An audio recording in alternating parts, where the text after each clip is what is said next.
Hello and welcome to the What's Brewing podcast with Lauren and Chris at Brewery Arts. Stay tuned to discuss all things cinema as we discuss the newest releases and what's showing on the big screen. This month we're showing the Oscar-nominated Golden Globe-winning film The Brutalist, which stars the wonderful Adrien Brody. Chris, can you tell us a bit about the film and your experience watching The Brutalist? Sure. The Brutalist. So this is a film about a Hungarian architect named Laszlo Sloth. Laszlo Toth. Sloth. That's me, too much coffee. Laszlo Toth. He's a Hungarian immigrant. Emigrates over to America post-war. He's commissioned to do a job by a wealthy industrialist's son. Completes the job. It's fantastic.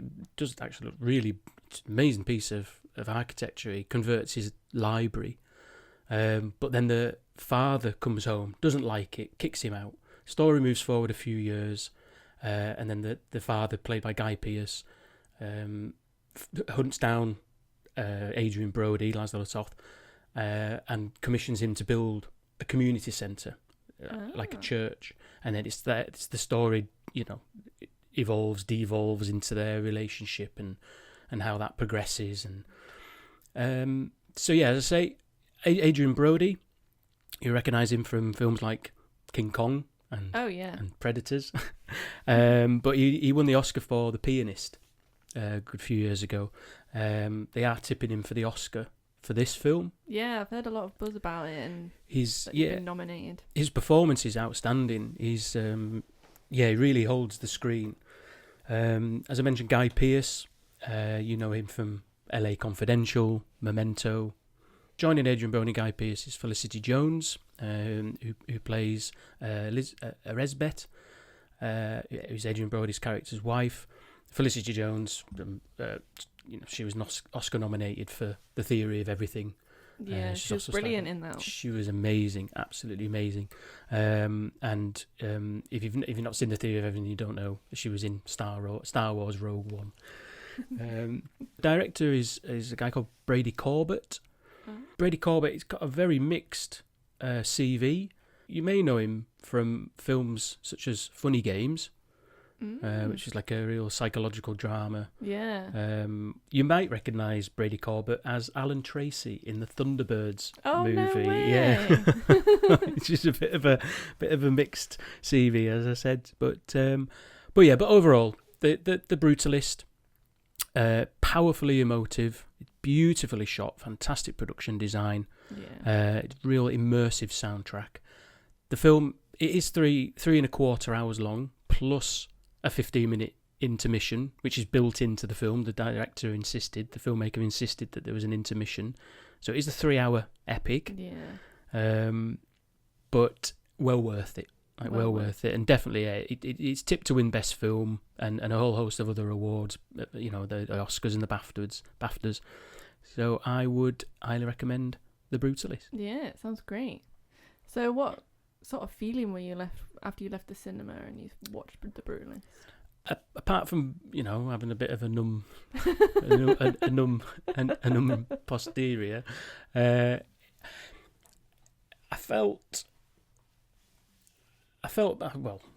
it was, as I said, it was very powerful. There was a lot of themes, a lot of layers to the film. The characters really pulled you into the story. The portrayal of the characters, the actors really pulled you into the story. It was very emotive, very. Just the whole soundscape, the production, the way it moves. The story progresses through time, obviously through a couple of through a few decades, and just the way the director handles that progression through time. It was moving. Some moments were shocking. I was a bit taken aback by a couple of... blown away by it. Well, without going into too much detail, I don't want to, throw any spoilers out there. Yeah. But yeah, the second half, there was a couple of shocking moments in it where I thought, right. It just kind of took me down a direction which I just did not see coming at all. I That's didn't a great expect quality it. in a film, though, isn't it? It When you're is. left speechless, like, what is going on? Yeah, I'm kind of like looking around the rest of the audience, thinking, "Oh God, where do I look?" But no. But the first half was just scene setting, world building, and and then the second half just kind of all unravelled. So, Yeah, ramped up in the second bit. yeah. So yeah, highly recommend The Brutalist. Brilliant. So, for theatre lovers, we've got The Importance of Being Earnest coming up, which is from the National Theatre Live, and we'll be showing that in our cinema. So, Chris, can you tell us a little bit about that? Yes, very briefly, it's The Importance of Being Earnest. It's a 3-time Olivier Award-winning actor, Anshuti Gatwa. You may know him from Doctor Who and Sex Education, and this is a reimagining of Oscar Wilde's most celebrated comedy. It's award-winning theatre director Max Webster, who directed the theatre production of The Life of Pi. I don't know if you saw that a few years ago.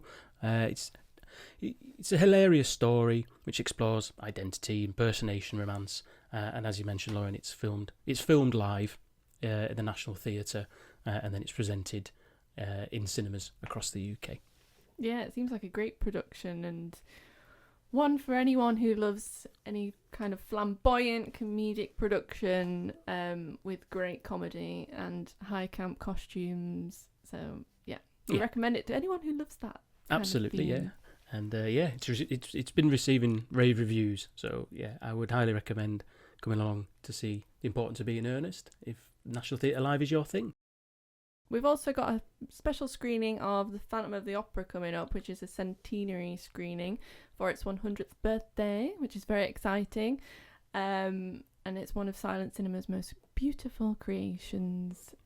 Chris, can you tell us what makes this experience so unique? Yeah, absolutely. So the 18th of April in our theatre, once again we'll be joined by Johnny Best from Northern Silence. Johnny will be playing a live, semi-improvised soundtrack to the film. That's so impressive, isn't it? Very impressive. Yes, he's just, plonks away at the piano for 90 odd minutes, just continuously. It's very impressive how he does it. That is such a skill to just be able to pick up the keys and just go along to the film. Yeah, and obviously the highs and lows in the story and elevate the actions within the film through the music, but do it live. Without only seeing it a few times and just almost improvising it. But anyway, I digress. So yes, Johnny will be joining us again. He'll be playing live on the Steinway piano. It's a beautiful sounding piano that the brewery has down there in the theatre. And he will be playing on, as I said, the 18th of April. You can book your tickets at breweryarts.co.uk. Brilliant. So we'll look forward to that. So half term is just around the corner. So families, gather round. We've got a great selection of films coming up that will keep everyone thoroughly entertained. So Chris, what have we got coming up? So half term, we'll kick off with Dogman. Dogman. So this is a new animated action adventure comedy, emphasis on comedy, from Dave Pilkey, who was the creator of Captain Underpants. Oh, great fun then. Absolute fun. So yeah, if you're a fan of Captain Underpants, then who isn't? And who isn't? my kids love Captain Underpants. Then you're in for a treat. So this is a fun family adventure, Dogman, that is showing throughout the half term and beyond. Also, throughout the half term, we've got the new Captain America: Brave New World. Ooh, that's so exciting! Yeah, big Marvel fans. We're all crossing our fingers, hoping that Marvel is, starting to take an upward trajectory, following a few duds. But so Captain America: Brave New World. I'm sure you know about it if you're into that kind of thing. But Anthony Mackie plays the Falcon. Harrison Ford is taking over from the role of the late great William Hurt in the role of Thunderbolt Ross, who also is, from the trailers we now know, it's no spoiler, he's the Red Hulk. So, I mean, yeah, that's epic, isn't it? It is. I'm very intrigued to see how that all plays out. But from all reports, this This film is being kind of likened to Captain America: The Winter Soldier. It's kind of like a spy thriller, espionage action film. That sounds very good. Yeah, so I hope that synopsis kind of plays out, and it's a fun, bombastic action, comic book film. So Captain America. Who doesn't want to see Harrison Ford as the Red Hulk? I can't wait. I can't wait. I saw the trailer and I was like, this looks great. Yeah, he's I mean, who wants to see Han Solo and Indiana Jones transform into the Red Hulk? Yeah. Yeah, book my ticket. Yeah. Captain America sold, yeah. And we've also got the new Bridget Jones film. Oh, this is so exciting. Yeah. It's the final installment, isn't it, of the Bridget Jones series? I believe so, yeah. And yeah, it looks great. And it's got Leo Woodhull from what was it? One Day on Netflix, which everyone loved, and I loved it. I loved it as well. Yeah, he was. I know him from the White Lotus season 2 of White Lotus. Oh yeah. What a performance! What a show! Yeah, if you haven't seen the White Lotus, I think it's on Apple or Apple TV or something. But definitely check out the White Lotus. Wow. Over the half term we'll have a few more shows of the Brutalist, as we discussed. The Complete Unknown, which we'll come to shortly. And for Valentine's Day, we'll have the Phantom of the Opera. So this is the big Andrew Lloyd Webber version. The stage musical. This isn't the silent version. No. The silent version is the 18th of April. The stage musical version is on the 14th of Feb. So please do check it out. This is the 25th anniversary celebration performance. We have shown it a couple of times already to sold out audiences. So I just managed to squeeze in another performance before it left cinemas, and very fittingly the last show was available on Valentine's Day. So what better way to celebrate Valentine's Day as well? Absolutely. So we're now showing A Complete Unknown in our cinema, and that's the new Bob Dylan biopic starring Timothée Chalamet, the brilliant Timothée Chalamet. Yes, Timothée Chalamet as Willy Wonka or Paul Atreides. Whichever version of Timothée Chalamet you prefer. He's got many versions. He has got many versions, many versions. So Complete Unknown. This is obviously the life story of Bob Dylan. It's directed by James Mangold, who directed Walk the Line, the Johnny Cash film. So obviously very, very familiar with musical biopics. James Mangold also directed Ford versus Ferrari with Matt Damon and Christian Bale. But one of my favourite James Mangold films is Logan. The Wolverine film with Hugh Jackman. Oh, that is a good film. It is a really good comic book film. Yeah, very different, very kind of like raw, gritty take on comic book films. Gritty is definitely the word. Definitely the word. James Mangold directing, as we mentioned, directing Timothée Chalamet. He's up for the best actor in a leading role for BAFTA and for the Oscar. Also nominated for awards is the Best Supporting Actress, which is Monica Barbaro. You may know her from Top Gun Maverick. The Best Supporting Actor is Edward Norton, obviously. Woo. Birdman, American History X, Fight Club. And this film has also been nominated for Best Adapted Screenplay and Best Motion Picture. Wow. Oscar. So there's a lot going for this film. Yeah. Whether you're a fan of Bob Dylan or not, come and see it just for a piece of excellent filmmaking. Yeah. If you are a fan of Bob Dylan, come and see it to rate Timothée Chalamet's performance. Yeah, definitely. I would, highly recommend coming to see A Complete Unknown, and that's showing now. Brilliant. So plan ahead and book your tickets online at breweryarts.co.uk and see Timothée Chalamet singing along to Bob Dylan.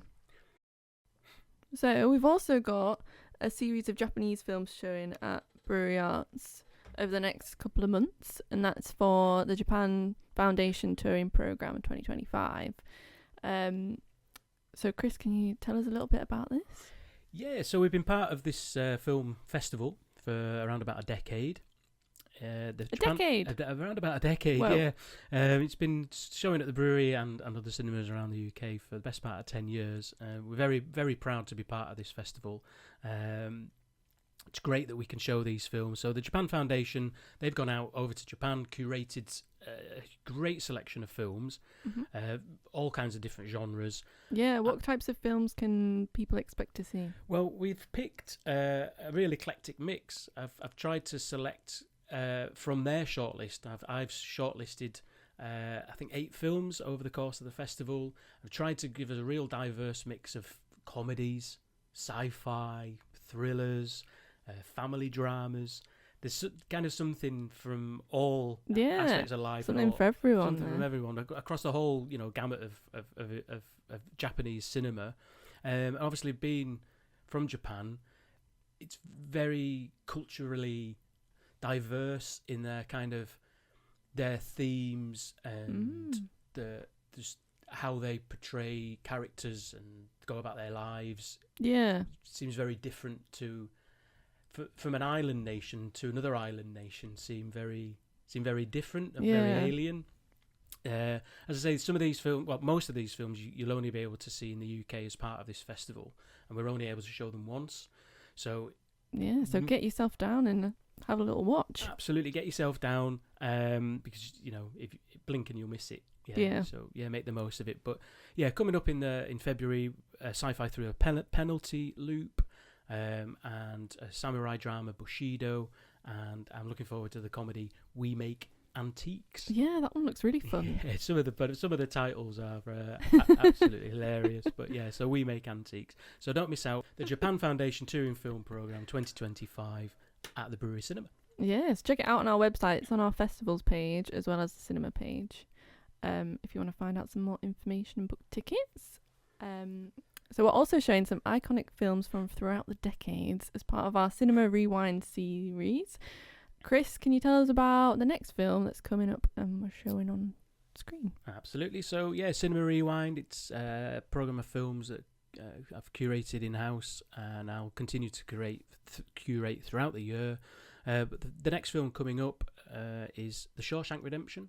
Oh, yes. So obviously it's a classic. It's celebrating its 30th anniversary. This is Tim Robbins, Morgan Freeman. Many over the last decade or so, it's been voted the #1 film of all time. Oh, in yeah. various polls. If you've Definitely. never seen it, why? If you have seen it, come and see it again on the big screen. It was nominated for 7 Oscars, including Best Picture. That is incredible, isn't it? Oh my god. But it lost out to Forrest Gump as Best Picture, which, I mean, Forrest Gump is also a good film. Very good film. Very good film. The Shawshank Redemption is our next film. The best film of all time. The best film, #1 film of all time. And then subsequent films coming up in the Cinema Rewind programme are The Green Mile with Tom Hanks. Oh, yeah. As you just mentioned about Forrest Gump.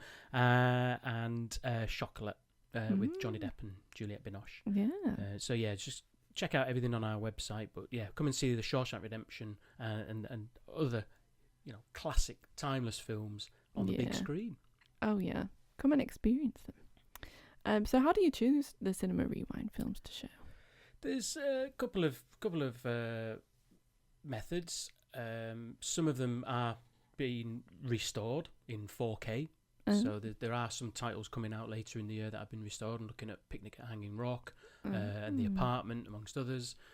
So I'm trying to find room in our very busy program to schedule these films. But predominantly I've looked at anniversary titles, films that are celebrating a 20th, 30th, 50th, 80th film anniversary, or this year. It was kind of on the back of last year. We showed several titles, including The Matrix and Pulp Fiction. We showed Gladiator in anticipation of Gladiator 2, and we were absolutely bowled over by the reception. Tickets are $5. It's very accessible.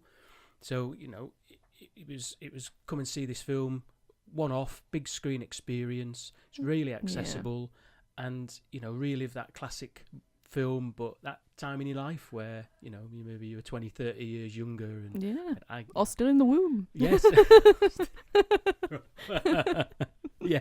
In my case, there's definitely an age difference here between Laura and I. So it's kind of a restorations, anniversaries, classic films that tie into coming releases. Yeah. And you can experience them again in a completely different way. Completely different. Yeah, it's a great way to get out of the house. Don't watch it on streaming. Come and see it with an audience. Come and laugh along or cry or hurl, as Wayne's World would say. So it's £5. Come and see something at Cinema Rewind. Fantastic. So Shawshank Redemption coming up next for Cinema Rewind series. Now we've got the audience question of the week. So audience question of the week. To wrap up this episode, we're going to get stuck into our audience question of the week. This week, our question is for Chris, and it is, drumroll, how do you think the experience of watching films has changed with streaming platforms versus cinemas? I think it's just time. I think it's just moved with the times. When TV was popular or just coming to the forefront, everybody said, "Oh, cinema's dead. Everybody's going to watch TV at home." Yeah, cinema survived. It's here, people. It's thriving. And then there was, VHS, Blu-ray, DVD, Blu-ray. Everybody said, no, cinema's dead. And then streaming came along, and it did actually have an impact. But I think the impact was more to do with the pandemic. Yeah. And people not being able to go out to the cinema and enjoy a social experience. So I think the industry that kind of did go into a little bit of free fall during the pandemic. Obviously, people weren't allowed to go into cinemas, and cinemas since then have slowly started to recover. Yeah. It was then hindered by the writers' strike and the actors' strike in the States. So again, there was another stumbling block. But we've seen over the last year, and especially over the last 6 months particularly, that the audiences are coming back to cinemas. That's brilliant, isn't it? Because it is brilliant. Because there is nothing like seeing a film on the big screen. No. You can watch films at home if you've got a big TV. But I think the way that people are using media and enjoying media has changed. You can watch a film on a train on your phone. Yeah. You might get, but you're not going to get as immersed into the story as you would in a dark cinema with an audience on a giant screen. You can't escape. If you watch an horror film, you get that experience and that atmosphere as well. When you're just like in the dark space, surrounded by other people, also experiencing the film for the first time, and everybody jumps together. And when the psycho comes out of the cupboard, or when the protagonist passes away, floods of tears, and you don't mind having a bit of a blub. Yeah, it's. So I think streaming platforms have changed people's experiences of watching films. Yeah, they've changed people's experiences of going to the cinema because I think people just got out of the habit. But as I say, people have hopefully started getting back into the habit of coming to the cinema again. Yeah, with films like Paddington and Moana. And Gladiator, and hopefully we'll see that over the coming months with films like Bridget Jones. The Salt Path, They say it's the last Mission Impossible film. So, nothing beats going to the cinema, big screen, big sound, having that community experience, seeing films with other people, and just making a night of it, being able to get out, let's go out tonight, let's not watch Strictly or, something on the TV. Let's go out and make a night of it. Let's have a bite to eat. Let's go and watch a flick. Let's even get a babysitter or something, or even just come in on a weekend and bring in the kids. They've had a tough week at school. Come and watch Dogman. A bit of escapism. Absolutely, something to do with the family, and it's just it's an experience. If it's cold and it's wet and it's miserable, you don't feel like going for a walk. Come to the cinema. Have a big bucket of popcorn, and that's what it's all about for me. So it's all about the big screen experience. Thanks for listening to the What's Brewing podcast. We hope you enjoyed the show, and we can't wait to see you soon at the Brewery Arts Cinema. Keep an eye on our socials and visit our website to stay up to date with the latest film releases, listings and information, and visit breweryarts.co.uk. See you soon.